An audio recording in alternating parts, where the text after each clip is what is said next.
امام حسین علیہ السلام کے کٹے سر کی نوک نیزہ پر قرآن کی تلاوت۔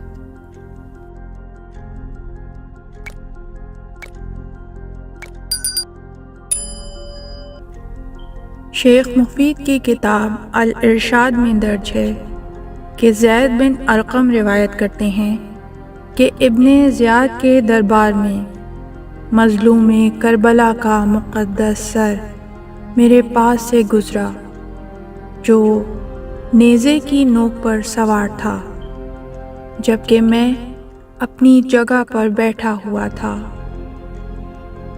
جب وہ میرے پاس سے گزرا تو وہ کچھ پڑھ رہا تھا۔ میں نے توجہ کے ساتھ کان لگا کر سنا تو وہ سورہ کہف کی 9ویں آیت کی تلاوت کر رہا تھا۔ ام حسبت ان اصحاب الکہف والرقیم کانوا من آیاتنا عجبا، کیا آپ یہ خیال کرتے ہیں کہ اصحاب کہف و رقیم ہماری تعجب کے قابل نشانیوں میں سے تھے؟ زید بن ارقم کہتا ہے، خدا کی قسم میں یہ منظر دیکھ کر لرز گیا اور بلند آواز کے ساتھ کہا کہ فرزند رسول، آپ کا مقدس سر اصحاب کہف سے زیادہ حیران کن اور تعجب آور ہے۔ امام حسین علیہ السلام کے سر مبارک سے تلاوت کا دوسرا واقعہ حران میں ہوا۔ کوفے سے شام جاتے ہوئے کاروان حریت چلتے چلتے حران نامی ایک جگہ کے نزدیک پہنچ گیا۔ اس شہر کی چوٹی پر یحییٰ قزائی نامی یہودی کا مکان تھا۔ وہ استقبال کے لیے آیا اور قیدیوں کا تماشا دیکھنے لگا، اور اس کی نگاہ حضرت امام حسین علیہ السلام کے سر مبارک پر پڑی۔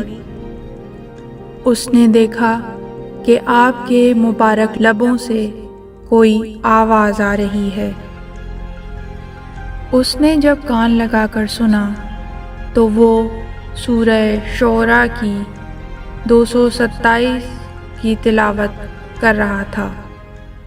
وَسَيَعْلَمُ الَّذِينَ ظَلَمُوا أَيَّ مَنْقَلَبٍ يَنْقَلِبُونَ، اور ان قریب ظالموں کو معلوم ہو جائے گا کہ وہ کس انجام کو پلٹ جائیں گے۔